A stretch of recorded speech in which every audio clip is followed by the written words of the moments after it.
김은정 감독님의 첫 번째 에세이 내신 이야기와 함께 뮤지컬 이야기를 좀 나눠봤고요. 네. 저희가 그 체크메이트가 원래 이제 좋아하시는 책을 한 권 네. 골라와 주십사, 추천책을 골라와 주십사 하는 코너잖아요. 그래서 오늘도 감독님께 좀 책을 한 권 골라달라고 말씀을 드렸는데 골라오신 책이 어떤 책이죠?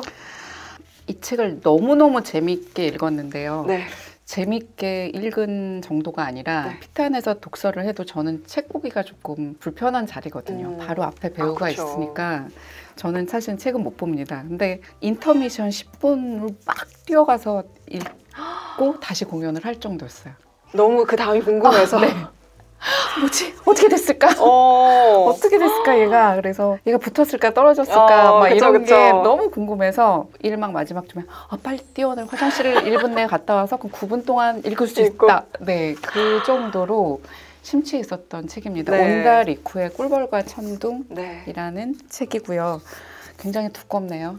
저는 사실은 이렇게 이북으로 네. 읽었거든요. 이북으로 읽었는데도 1000페이지가 넘긴 했었는데 음악 콩쿠르, 피아노 콩쿠르 얘기입니다. 일본에서 벌어지는 국제 콩쿠르 얘기고 여기에 참가하는 참가자들이 어떻게 이 여정을 극복해 나가는지 또 맞서서 대응하는지에 대한 책이죠. 네. 네. 이 책을 처음에 어떻게 알게 되셨어요? 그냥 제목이 너무 특이했어요. 그렇죠. 제목 진짜 좀 이상한 제목이죠, 사실. 근데 저는 아직도 네. 왜 꿀벌과 천둥일까? 아직도 약간은 오늘은 이 생각이 났다, 내일은 저 생각이 났다 하는데 겨울님은 왜 이게 그래요?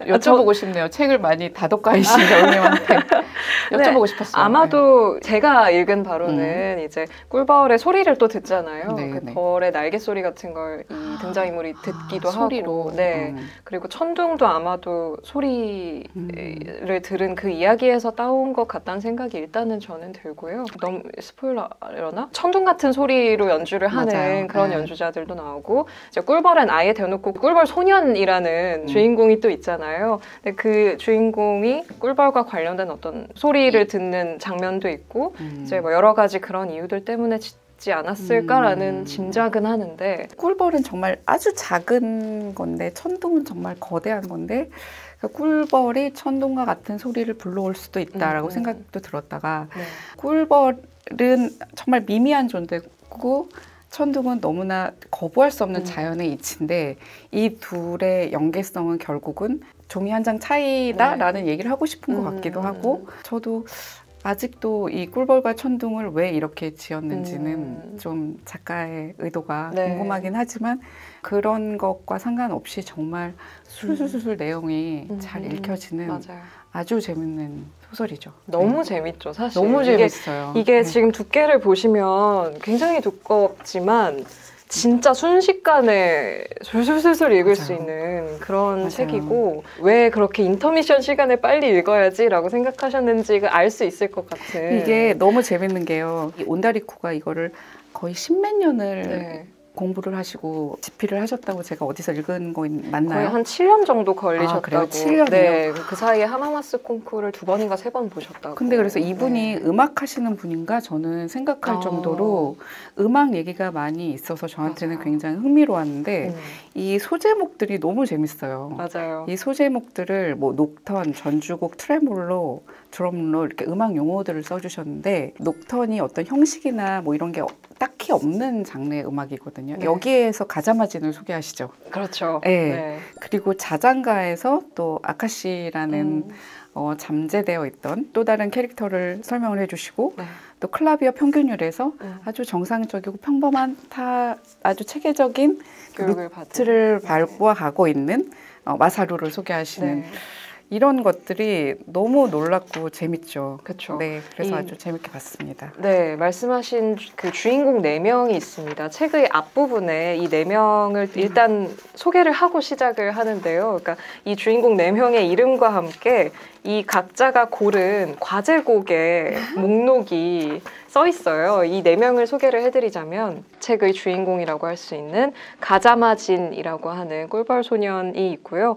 가자마진 때문에 아마도 이 책의 제목이 꿀벌과 천둥이 되었을 것이고 이 소년의 경우에는 그 우리가 음악 만화나 음악 영화나 이런 데서 볼 수 있는 그 신동 배우지 않았는데 너무나 뛰어난 탁월한 연주를 해서 모두를 사로잡는 아주 그러면서도 파격적인 연주를 보여서 관습에 균열을 내는 그러한 연주자라고 할 수 있고요. 뭐 정규 교육을 받지 않았을 뿐더러 그 아버지가 양봉족을 하신다고 해서 이제 꿀벌 소년이라는 별명을 얻게 됩니다. 근데 이 소년이 알고 보니까 세계적으로 너무나 유명한 피아니스트에게 사사를 했다는 것이 이제 밝혀지는데요. 가자마 진이라는 등장인물이 있고 에이덴 아야라는 이제 이 등장인물 같은 경우에는 어렸을 때 신동으로 막 사람들의 사랑을 받다가 이제 어머니가 돌아가시고 나서 피아노를 계속 해야 할 어떤 마음의 동력을 잃어버리고 이슈가 됐었던 사건이 벌어져요. 아야에게. 뭔가 무대에 올라갔다가 연주를 해야 되는데 그냥 나와버리는 그런 일이 이제 어렸을 때 아야에게 벌어지는 그런 사건이 있었고요. 마사루 카를로스 레비 아나톨이라는 굉장히 특이한 이름의 이 등장인물 같은 경우에는 이름에서도 드러나듯이 굉장히 다양한 국적이 혼합되어 있는 인물이라고 이제 이 책에서 묘사가 되는데요. 굉장히 뛰어난 이제 촉망받는 피아니스트이고 아주 장신의 잘생긴 그런 왕자님이라고 스타. 그렇죠. 계속 표현하죠. 네, 스타의 어떤 가능성이 있는 그런 이제 멋지고 그러면서도 굉장히 되게 음악에 진심이고 최선을 다해서 연주하는 그런 이제 인물이고요. 다카시마 아카시라는 인물이 마지막으로 이제 나오는데 아카시의 경우에는 콩쿠르에 참여한 사람들 중에서도 나이가 굉장히 많은 제일 많은 축에 속하는 인물인데요. 처자식이 있습니다. 아카시의 경우에는 나이 많다 그러는데 28이에요. 28밖에 안 돼요. 네, 피아노 콩쿠르의 세계는 네. 참 잔혹하기 때문에 맞아요. 28이면 뭐 최고령 참가자가 되잖아요, 보통. 그렇죠. 네. 그래서 아카시가 원래는 이제 음악을 하다가 관두고 뭐 직장 다니면서 이제 아내도 있고 아이도 있고 이렇게 지내다가 다시 콩쿠르에 도전을 하게 됩니다. 그래서 이렇게 4명의 인물이 이야기의 주인공이 되어서 예선부터 최종 본선 그 결승까지의 맞아요. 그 여정이 쭉 이어지는데요. 진짜 무슨 흥미진진한 영화 내지는 다큐 내지는 드라마를 보는 것처럼 뭐 딱히 빌런이 있는 것도 아니고. 그렇죠, 그렇죠. 네. 근데 이게 흥미로운 게 이 책을 읽다 보면 여기에 나오는 록턴이고 쇼팽이고 모차르트 계속 언급되는 네. 이 음악들을 들어보고 싶은 거죠. 맞아요. 네, 이 곡 도대체 무슨 곡일까 그런 흥미로움도 있고 나중에는 그 다음이 궁금해서 계속 보게 되는데 이상하게 결과는 그렇게 중요해지지 않아요. 맞아요. 이제 끝에 처음에는 막 누가 이길까, 누가 올라갈까 이러면서 보다가 나중에 가면 뭐 누가 이기든 도대체 작가는 누구를 1등으로 연주를 두고 썼을까? 맞아. 똑같은 생각을 하셨고 그러다가 별로 궁금하지 않아. 맞아요. 그래서 정말 성질 급하신 분들이 이 책을 읽게 된다면 맨 마지막에 등수는 나와 있어요. 맞아, 맨 마지막에 쭉쭉쭉 누가 1등 했는지 그냥 뭐 이렇게 보셔도 되지만 사실은 그러면 재미가 없죠. 근데 이제 보게 되시는 분들은 오히려 등수는 나중에는 안 보게 되죠. 맞아요. 네. 다 읽고 나면은 진짜 뒷부분에 가면 이 중에 누가 1등을 하고 2등을 하고가 더 이상 중요하지 않아지는 그런 순간이 또 오면서도 한편으로는 과연 누가 1등일까? 맞아. 심사위원의 입장에서 포지션들이 있었기 때문에 그런 자리들이 많았기 때문에 응시자로서의 4명도 굉장히 흥미롭게 봤지만 심사위원들의 또 마음도 같이 공감하는 부분도 너무 많이 있었어요. 그러셨겠어요. 그리고 또 저 스스로도 나도 이렇게 기준을 좀 잡아야겠구나. 그럼 내가 생각했던 게 맞았구나라는 순간 아니다. 나도 이렇게 다르게 생각해야 될 여지를 해놔야겠구나라는 그런 생각들을 좀 많이 했던 것 같아요. 이 책을 보면서. 진짜 여러모로 공감을 많이 엄청나게 하셨겠어요. 근데 이 4명의 참가자 중에서 조금 그래도 마음이 가는 참가자가 있었다면 누구일까요? 저는 그 4번째 아카시. 사실은요, 고백을 좀 하면요. 제가 일본 소설을 잘 못 읽어요. 왜냐하면 이름이 너무 헷갈려. 다카시마 아카시. 그런데 어떤 때는 다카시마라고 나오고 어떤 때는 또 아카시로 나오고 이러잖아요. 맞아요. 그러니까 얘가 얘지 막 이거를 다시 앞을 막 보다 보니까 일본 소설은 이름이 익숙하지 않아서 좀 힘들더라고요. 근데 다카시마 아카시. 마음이 많이 갔습니다. 붙여주고 싶었고. 왜냐하면 사실은 앞에 3명은 굉장히 천재거든요. 범접할 수 없는 본인이 천재인지도 모른 상태로 천재성을 부여받고 태어난 사람들인 거죠. 네, 그렇게 묘사가 되어 있고 그들의 또 연주는 그렇게 느껴지게 관객들한테 표현이 되어 있는데 다카시마 아카시 같은 경우는 보통 사람의 음악을 들려주고 싶다라는 처음에 생각을 했고 그 세 명은 뭐 유학도 어쨌든 가보고 네. 유수한 선생님들에게 사사를 하고 또 교육을 받지만 이분은 그렇지 않았거든요. 네. 유학파도 아니고 그리고 보통의 삶을 살면서도 보통의 루틴을 지키면서도 음악을 할 수 있다. 그 얘기를 하고 있었기 때문에 저는 또 저와 공감 가는 부분도 좀 있었고 네, 그래서 많이 좀 응원을 하고 싶었습니다.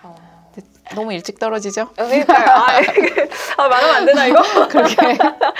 아니, 진짜 네. 읽다 보면 아카시에게 되게 마음이 가게 되는 그러셨어요. 네, 맞아요. 저도 이 세 사람은 여기서 만약에 입상을 일단 못할 리도 없을 것 같고 입상을 못해도 그냥 계속 음악을 잘해 나갈 수 있을 것 같은데 아카시에겐 너무 마지막 기회처럼 보이고 그런데 또 그렇게만 끝나지 않죠. 그러니까요. 네네네. 궁금하신 분은 그렇죠. 이거는 우리가 스포일러를 여기서 할 수는 없으니까. 네. 이제 심사위원도 많이 하시니까 이 책에 묘사된 것 같은 천재성이 빛나는 참가자들도 이렇게 보게 되시나요? 그렇죠. 네. 솔직히 이렇게 말씀드리면 어떻게 생각하실지 모르겠는데 걸어 들어오는 순간부터 저분이 어떻게 노래를 할 것 같다라는 생각이 들어요. 그게 한 80%는 맞는 것 같아요.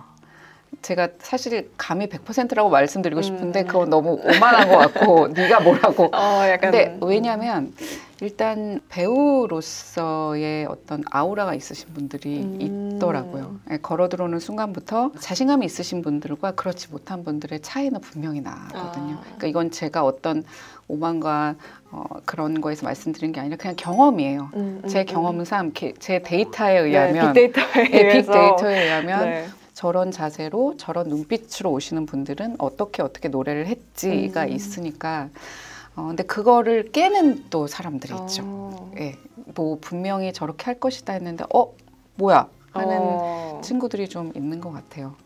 예, 그래서 오디션은 늘 집중을 해줘야 되는 심사위원들의 어떤 기본 자질을 갖추고 있어야 되고 책에도 나오지만 들으려고 작정한 사람들조차 사로잡지 못한다면 어떤 스타성이 보여주려고 하는 것이냐라는 말처럼 들으려고 작정을 하는 거거든요. 예, 그런 부분에 있어서 그 듣는 것을 뛰어넘는 어떤 그런 기질들을 보여주시는 분들이 있는 것 같아요. 딱 아우라가 있는. 네. 그럼 이 책이 어쨌든 클래식 피아노 콩쿨에 대한 거잖아요. 네네. 아까 말씀하셨듯이 이제 클래식을 전공한 건 아니시지만 또 읽어보시면서 이 책에 나온 음악들도 들어보셨을 것 같아요. 네, 들어봤어요. 네. 솔직히 말씀을 드리면 이 작가의 표현력이 굉장히 대단하세요. 맞아요. 솔직히 말씀드리면 맞아요. 뭐 그렇게까지 뭐 약간 뭐 이건 솔직하게 말씀을 드리는 건데 뭐 마사루가 피아노 칠 때 어떤 일이 서사극이 하나 펼쳐지잖아요. 뭐 어떻게 뭐 결혼을 했고 이혼을 했고 맞아요. 비스트 소나타에서 그렇게까지 그런데 그거 역시 이 책의 매력인 것 같아요. 맞아요. 그 곡을 연구를 하시고 그 곡의 각 부분을 어떻게 묘사를 해야 그냥 보는 음악을 만드는 거에 대한 표현을 해주셨던 분이기 때문에 저는 굉장히 흥미로운 요소들이 많은 작품이라고 생각하죠. 맞아요. 사실 음악을 글로 표현을 한다는 게 그렇죠. 너무 어려운 일이잖아요. 우리가 음악하셔서 아실 거예요. 그리고 제가 또 최근에 이제 피아노 관련된 책을 뭐 마감을 할 일이 있어가지고 이제 써서 지금 작업을 하고 있는 게 있는데 너무 뭘 얘기를 하고 싶은데 어떻게 얘기를 해야 될지 모르겠는 거예요. 표현이. 맞아요. 그러니까 음악을 들으면 너무 좋고 이거에 대한 내가 이런 얘기를 할 수 있지만 과연 내가 이걸 썼을 때 독자들이 이 음악을 충분히 상상하고 뭔가 들으면서 공감하고 할 수 있을까라는 생각이 들어서 이게 정말 어려운 일인데 느낌은 다 다르잖아요. 그렇죠. 그러니까 그거를 사실 주저하면 안 되죠. 그러니까 나의 느낌과 똑같은 음악을 똑같은 공간에서 똑같은 시간에 들어도 각자의 느낌이 다르기 때문에 맞아요. 그건 또 겨울씨만이 표현할 수 있는 표현법이 있을 거라고 생각합니다. 있었으리라 네. 믿고 썼는데 네. 네, 정말로 이 책에서는 그 각각의 곡에 대해서 정말 이 작가가 네. 너무나 열심히 이게 사람들에게 마치 정말 이렇게 눈앞에 그려지는 맞아요. 것처럼 막 써주잖아요. 그래서 더 읽는 사람들이 되게 신나게 읽기 좋지 않았을까. 그 음악 얘기만 해서 어렵나? 라고 생각하시는 음. 독자분이 혹시 있을지 모르겠는데 절대로 그렇지 않는 맞아요. 게 또 장점이기도 한 것 같아요. 맞아요, 음악 맞아요. 용어들이 좀 간간히 나오긴 하는데 음악을 하시는 분이라면 더 반가운 단어들이고 아닌 분들도 그런 것들에 흥미를 좀 느낄 수 있는 요소들이 엄청나게 많이 있다고 맞아요. 생각을 합니다. 단적으로 그냥 여기 나오는 그 곡을 하나도 몰라도 읽을 수 있어요. 맞아요. 네, 그 곡을 하나도 안 들어봤어도 되게 재밌게 읽을 수 있는 책이어서 참 그게 이 책의 어떤 재미있는 점, 미덕이 아닌가라는 생각이 좀 듭니다. 저희가 이 책에 대해서 이런저런 얘기를 해보고 있는데 이 책에서 낭독해 주십사 하는 부분을 좀 골라달라고 말씀을 드렸어요. 그래서 골라주신 부분이 있는데 낭독을 잠깐 듣고 이어서 이야기 나누도록 하겠습니다. 일단 첫 번째 부분 먼저 읽어주세요. 곡의 구성이나 당시의 배경을 아는 것은 확실히 중요하단다. 어떤 소리로 연주되고 어떤 식으로 들릴지 안다는 건 중요한 일이야. 하지만 당시의 울림이 작곡가가 듣고 싶었던 울림이 맞는지는 아무도 모른다. 과연 이상적인 소리로 들렸을까? 그건 아무도 몰라. 악기의 음색도 길이 들면 달라지지. 시대가 바뀌면 또 달라진다. 연주하는 사람의 의식도 과거와 똑같을 수는 없어. 음악은 항상 현재여야만 한다. 박물관에 진열되어 있는 전시품이 아니라 현재를 함께 살아가는 예술이 아니면 의미가 없어. 아름다운 화석을 캐냈다고 거기에 만족해서는 그냥 표본에 그쳐버리기 때문이지. 이 부분 고르신 이유가 있을까요?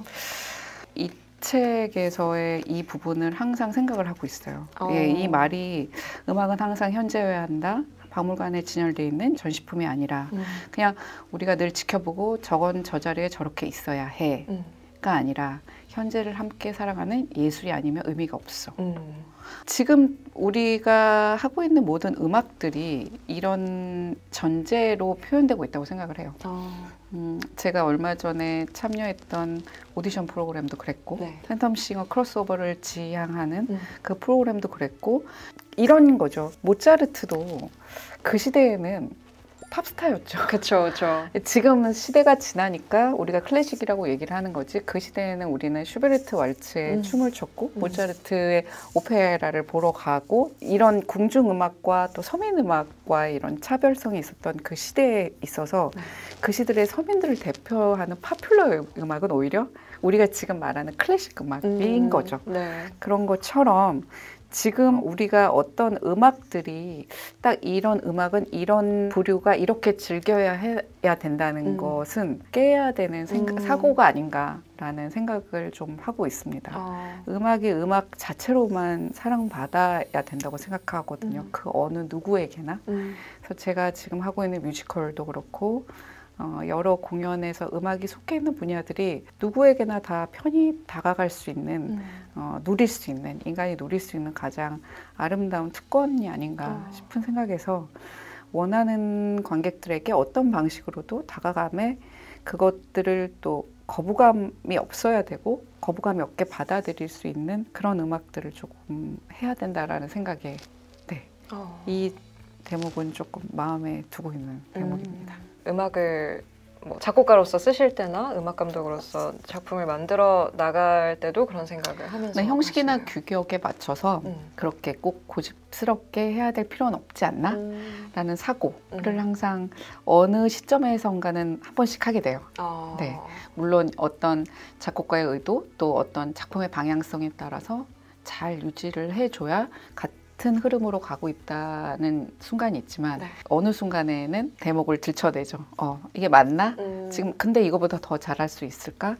라는 생각을 하게 되고 또 이런 생각을 하게 되면 또 관객이 더 원하는 건 뭘까? 또 이런 생각을 하게 되는 아주 흥미로운 저한테는 시점이 바로 이 대목이 바탕이 되고 있다고 생각해요.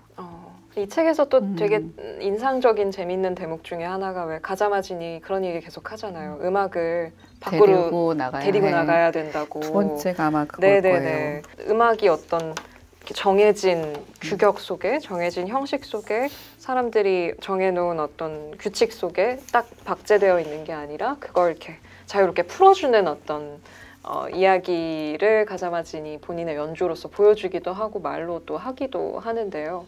그런 부분에 있어서도 공감이 많이 되셨을 것 같아요. 데리고 나간다는 것도 참 이게 책 속에도 나오지만 이게 교회나 무슨 회관에 음악을 가둬놓는 게 아니라 음악을 가둬놓는 건 사람들의 의식이다라는 얘기가 나오잖아요. 네.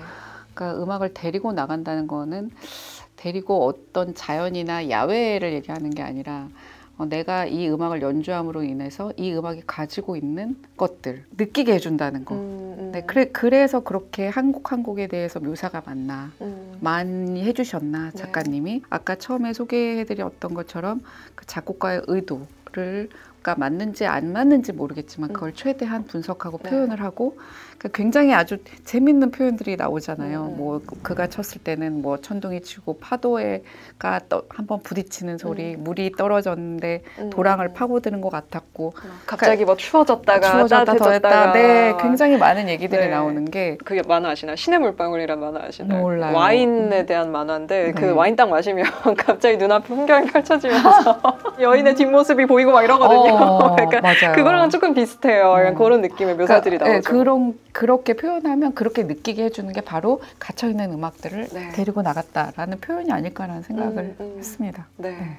한 부분을 더 골라주셨는데요. 두 번째로 골라주신 부분 낭독을 좀 들어볼게요. 바로 지금 언급하신 내용인데요.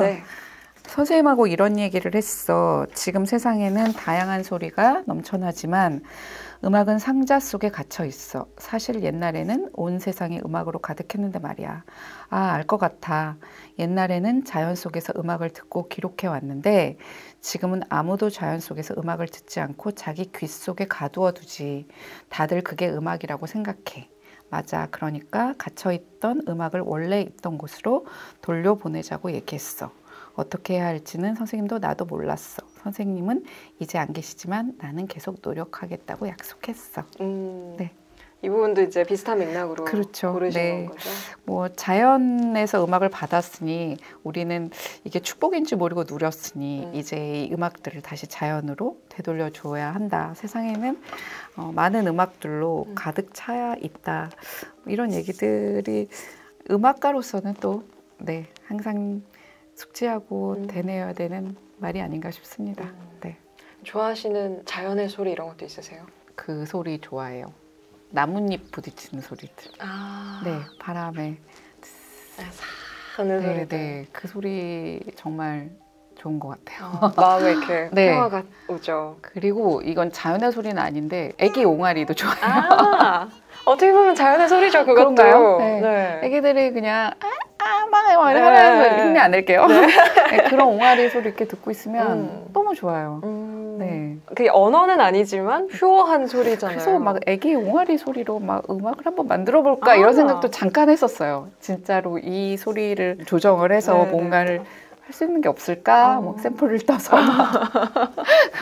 그런 생각을 했을 정도로 좋습니다. 많은 분들이 이렇게 보면 유튜브도 그렇고 어플 같은 것도 막 나와 있는데 보면은 이렇게 빗소리나 이런 거 깔아놓고 공부하시거나 모닥불 타는 소리, 모닥불 소리 같은 거 틀어놓고 이렇게 집중하시는 분들 많으신데 보면 우리가 그런 어떤 자연의 소리로부터 되게 어떤 마음의 안정이나 집중 이런 거를 얻을 때가 분명히 있는 것 같아요.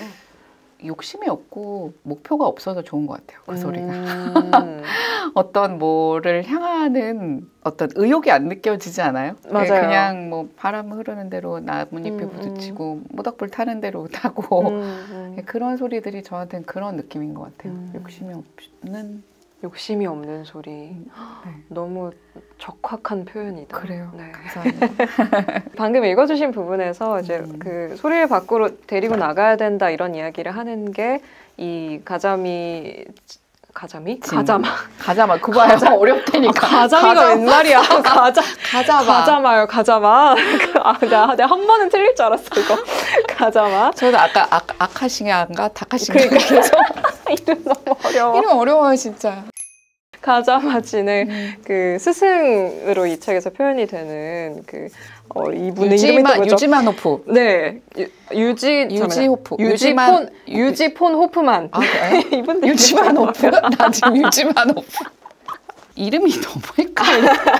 호프만 이 피아니스트가 되게 전설의 피아니스트로 맞아요. 막 책에서 그려지고 이 가자마의 스승으로 여기서 묘사가 되는데 마음의 의지가 되는 멘토나 스승이나 이런 분이 있으셨나요? 사실은 어떤 특정한 어떤 분이라기보다는 제가 가장 감수성이 예민했을 때 들었던 음악의 네. 뮤지션들인 것 같아요. 네, 그분을 얼마 전에 만나긴 했어요. 네, 시인과 촌장의 하덕규 목사님을 만나긴 했는데 만나는 순간 제가 그냥 눈물이 나더라고요. 그분은 갑자기 저 친구가 왜 저러나 했을 거예요. 저에 대해서 잘 모르셨을 테니까. 근데 제가 어렸을 때 좋아해서 들었던 음악들의 뮤지션 중 한 분이셨거든요. 네. 시인과 촌장, 들국화, 신촌 브루스 김현식 씨 이런 거 좋아했었는데 그게 가장 저한테는 성스러운 기억의 장소인 것 같아요. 지금 뮤지컬을 하다 보니 어떤 특정화된 또 음악에 접하다 보니 좀 잊고 있었거든요. 그런 것들이 있었다는 걸 좀 잊고 있었는데 그게 다시 깨어나는 순간이 있었죠. 그분을 만나면서 내가 정말 이런 음악들을 좋아했고 이런 분들 때문에 음악을 꿈꿨었구나 라는 생각이 좀 들어서 늘 마음속에 존경심과 담고 싶은 음악을 하시는 뮤지션들이라고 생각을 합니다. 뮤지컬에서는 레미제라블을 작곡한 쉔베르그나 또 앤드루 로이드 웨버 같은 그런 스승 같은 저 혼자서 또 텍스트로 공부하고 있는 그런 분들이 계시고요. 하긴 어렸을 때 막 동네 친구들이랑 밴드 만드셔서 이렇게 연주도 하셨다고 거기서 갑자기 유희열 씨가 등장해서 너무 깜짝 놀랐는데 그런 어떤 마음속에 고향 같은 음악들이 이렇게 있군요. 그렇습니다. 정말 저 책에서 최백호 선생님도 나오시잖아요. 맞아요. 아마 최백호 선생님이 기억 못하실 텐데 제가 최백호 선생님한테 노래 레슨을 받은 적이 있어요. 진짜요? 네, 근데 아마 기억 못하실 텐데 이름을 볼 때마다 되게 반갑게 막 혼자 막 그런 거 있잖아요. 나도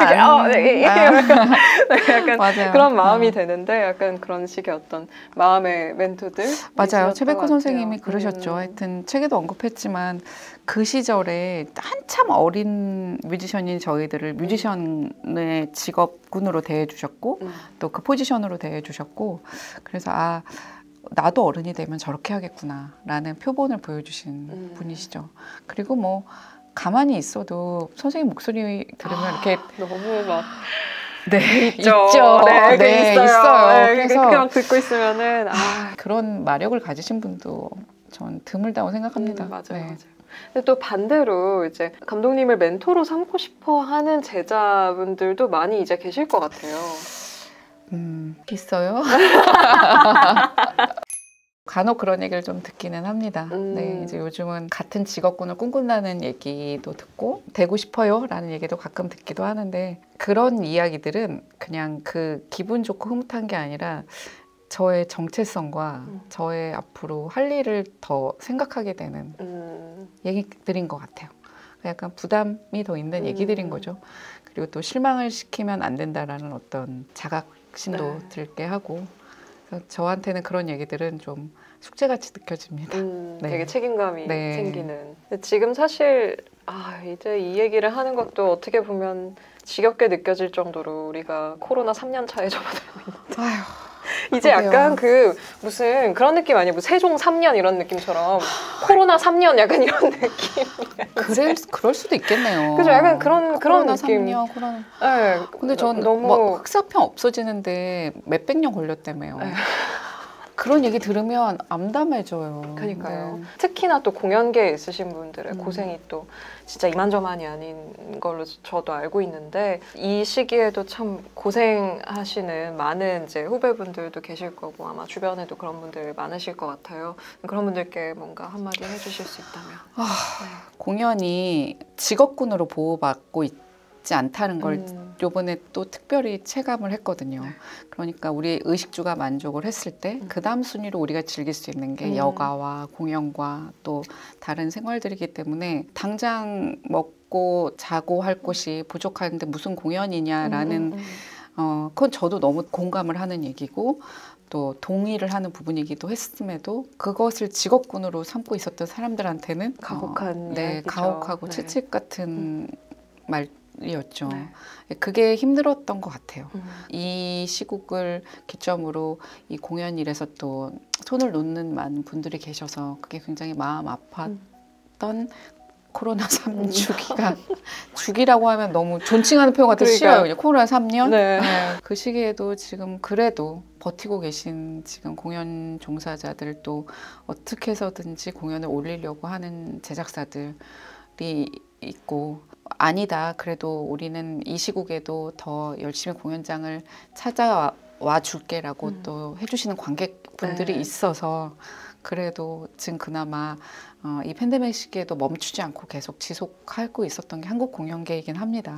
그래서 우리가 이런 20년의 짧은 세월에 웨스트엔드나 브로드웨이처럼 급성장을 했듯이 네. 또 이 시기를 또 우리는 버티는 게 우리의 또 저력이라고 생각을 하고 끝날 날이 있겠죠. 터널을 통과할 날이 있을 거고 그날까지 조금 더 버텨주시길 바란다는 말씀을 드리고 싶네요. 근데 네. 이겨내려고 하자는 말은 요즘 안 하고 있어요. 너무 이겨내려고 하는 순간 어떻게 이겨내겠어요? 이 세계적인 팬데믹, 이 미미한 그쵸. 그냥 지금은 그런가 보다 하고 견뎌야 되는 시기가 아닌가라는 생각. 그러니까 나만 닥친 일이 아니니까 잘 현명하게 네. 버텨보자라는 얘기를 하고 싶네요. 네. 네. 참 다들 힘드시겠지만 네, 모두가 조금 더 힘낼 수 있나? 그 얘기가 이런 말 하는 것도 참 맞아요. 네. 참 힘이 그런데, 없는데 네. 힘내라고 하면 그만큼 그러니까. 잔인한 게 없어요. 그니까 말이에요. 그 힘이 없으면 그냥 그럼 자. 그러니까 좀 쉬어. 해주고 싶거든요. 그러니까요. 우리 너무 힘내라는 말도 너무 많이 해서 맞아요. 그냥 괜찮아 힘 안 내도 돼. 그냥 힘 힘들면 그냥 울어. 맞아요. 요즘은 그렇게 얘기해주고 싶어요. 사실은. 아유 참 우리가 벌써 체크메이트를 마무리해야 될 시간이 이제 정신없이 수다를 떨다 보니까 이렇게 됐는데 오늘 이제 추천해주신 꿀벌과 천둥이라는 운다리쿠의 소설 많이들 한번 읽어보시면 좋을 것 같고요. 이거 속편 나온 거 알고 계세요? 영화 나왔었잖아요. 영화 말고. 영화 말고 그 이 책 되게 얇은데 진짜요? 네, 이 책에 약간 그 저 소름. 스피노프라고 해야 되나 약간 그런 게 나왔는데 가자마 진의 어머니가 누군지 모르시죠? 그 속편에 나오는데 어머나 당장 궁금하시죠? 네. 속편 읽어보세요. 그러고 보니 어머니에 대해서 궁금한 게 하나도 없었어요. 그렇죠. 이게 책에는 그 아버지랑 얘기만, 가자마진만 나오잖아요. 네. 근데 어머니가 알고 보니 제가 말씀 안 드릴 테니까 책으로 한번 보시고. 제목이 그러면 어떻게 돼요? 제목이 축제와 잠깐만 제가 오늘 들고 왔는데 네. 축제와 예감이라는 이 와. 속편이 나왔어요. 궁금하시면 한번 네. 읽어보시면 되겠습니다. 네, 너무너무 궁금하네요. 네. 네, 그래서 오늘 감독님 모시고 이제 좋아하시는 책에 대해서도 이야기 나눠보고 또 쓰신 책에 대해서도 이야기를 나눠봤습니다. 오늘 나와주셔서 너무 감사드리고요. 너무 편하게 네. 잘 진행해 주셔서 아유. 수다 떨다 갑니다. 너무 감사합니다. 감사합니다. 네. 네. 저희 오늘 체크메이트는 이렇게 마무리를 하도록 할게요. 저희는 또 다음 영상에서 만나도록 해요. 오늘도 고맙습니다. 감사합니다. 감사합니다. 안녕. 감사합니다. 어디다 대고? 네. 여기다 대고? 여기저기 해주세요. 여기저기. 고생하셨습니다. 재밌었습니다. 감사합니다. 이 책이 나왔구나. 네, 제가 이 책을 드리려고 가져왔어요. 그런가 싶어서 제가 계속 눈독거리고 있었어요. 제가 현대문학에서 이 책을 받았기 때문에 저 솔직하면서 네, 드리려고 가져왔어요. 감사합니다. 와 진짜 이거 언제 나왔어요? 이게 진짜 얼마 안 됐어요. 이게 12월에 나왔을 거예요. 와. 11월, 12월 진짜 얼마 안 된 책인데 제가 현대문학에서 이 책 나왔다고 저 보내주셨는데 너무 좋아하실 것 같아요. 너무 좋아. 네, 드리려고 가져왔어요. 그냥 그대로 나오네. 네, 앞장도 두 장으로 나오고 그대로 맞아요. 다 나오고요. 아, 네, 재밌게 읽어주세요. 감사합니다.